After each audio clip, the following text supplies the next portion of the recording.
Well, it's almost garden season now. Actually, it is garden season, and it's a little bit late from what we usually do here. But my wife is here. Kelsey is here joining us today to talk about gardening. Some of you are interested in that kind of method that she uses out in the garden. And since I'm not really an expert or know anything about this, other than from what she's taught me, she's going to talk about this today. So let's talk a little bit about your method of gardening and why that might be different than a traditional garden and the benefits of that. So I do what I call lasagna gardening.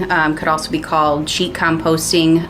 It's a method of cold composting where you're laying layers of carbon materials and nitrogen materials right down on the soil, and you plant right into them. The main thing that got me started on this is it's pretty much weed free. I mean, I can't make any guarantees, but if you're overlapping your materials and you're not leaving any exposed ground, I hardly ever have to weed in the garden, which is a super huge help on time. A couple other benefits as I've gotten further into it and learned more about it. You learn about things like not leaching your materials or your nutrients out of the soil because you're keeping those covered, so your atmosphere isn't taking those nutrients out of the soil. You're not turning things over every year, so it's a no-till process. So you're not reducing your soil structure or changing your soil structure and things like that.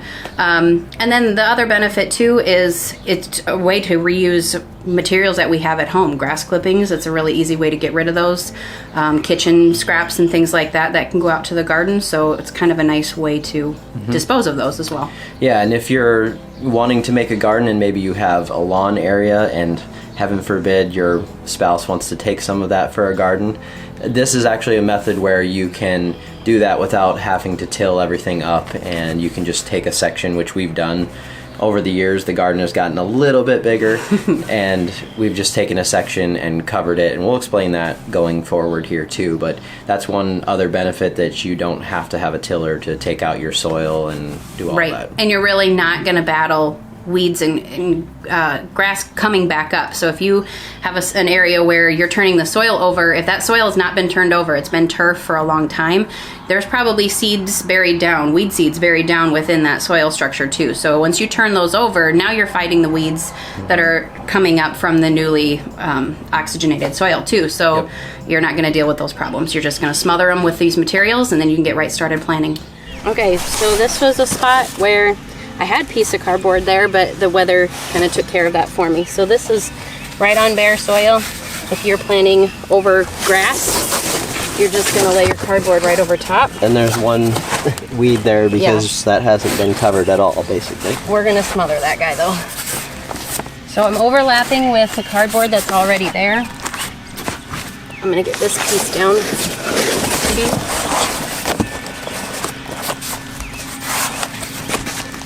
All right, and then Ryan's got some grass clippings that he's been throwing in here, so we're just going to fold those over top.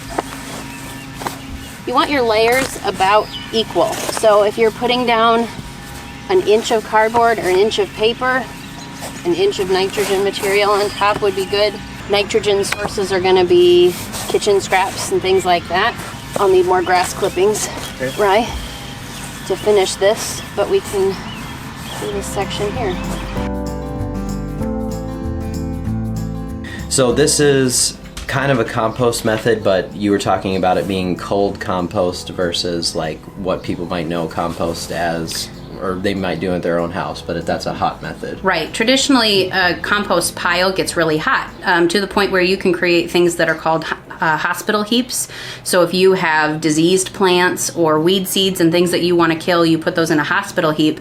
Those temperatures are going to reach 160 degrees and they'll kill all that stuff off, and by the end of it you'll have this great organic material.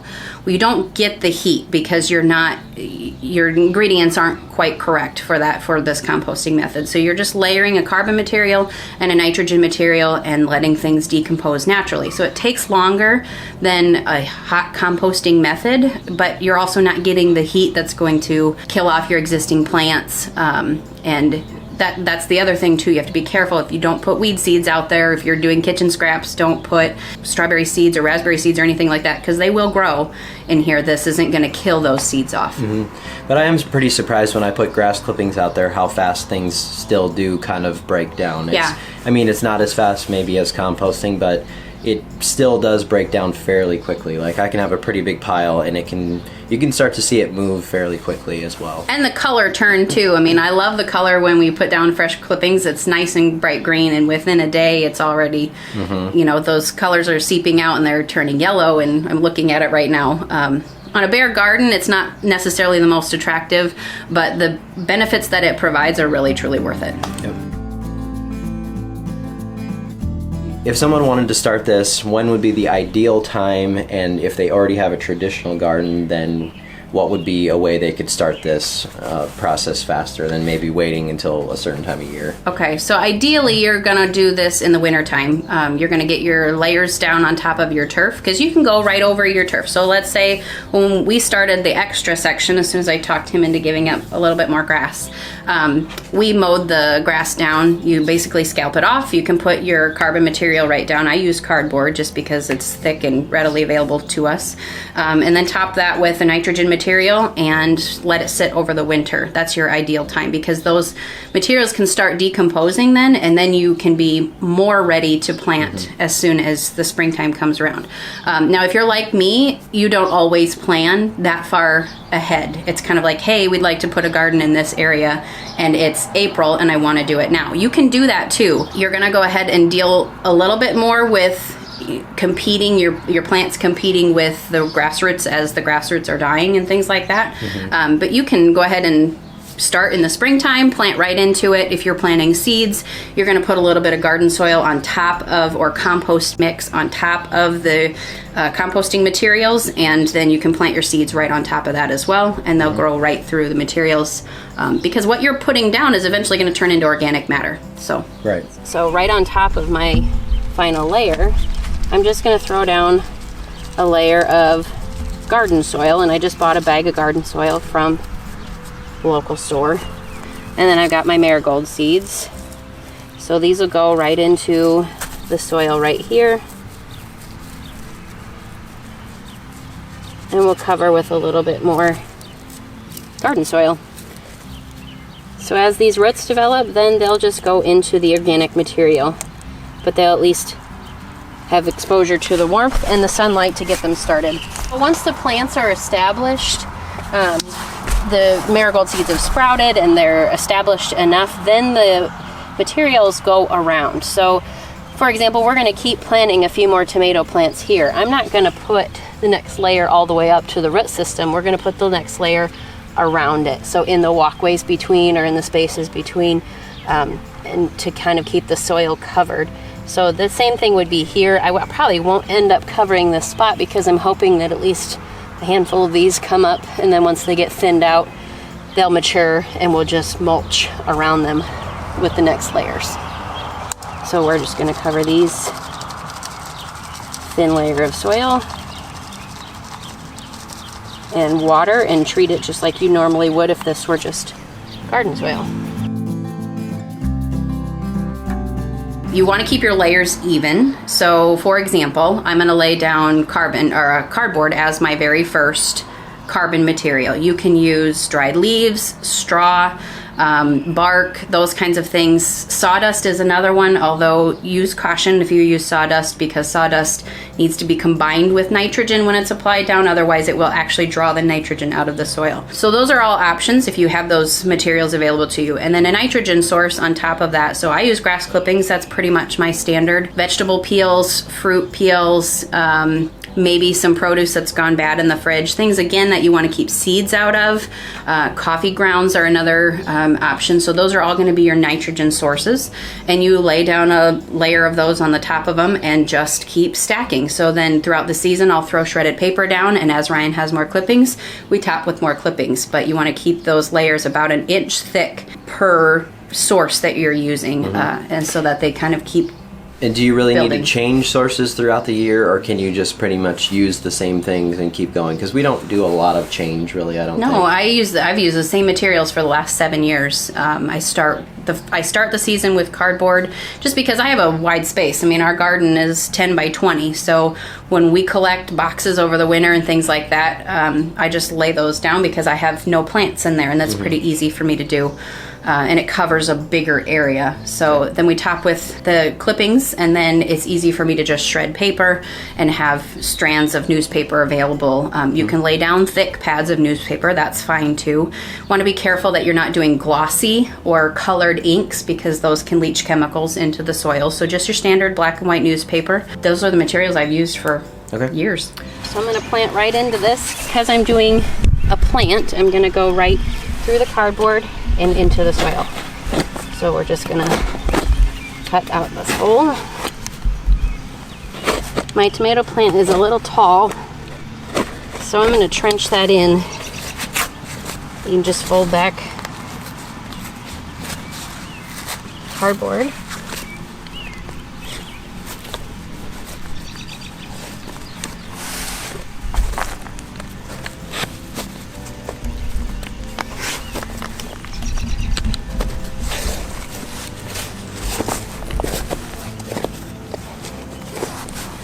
Now, how deep should that be put in?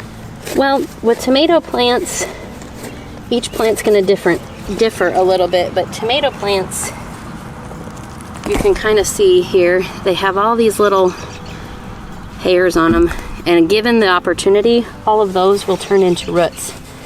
So to give it a stronger system, I'm just digging it deep enough so that I can get this about 2/3 of the way into the ground. You don't have to do that, but my tomato plants got a little tall because we're behind on being able to get them in the ground. So there he's a little bit more stable.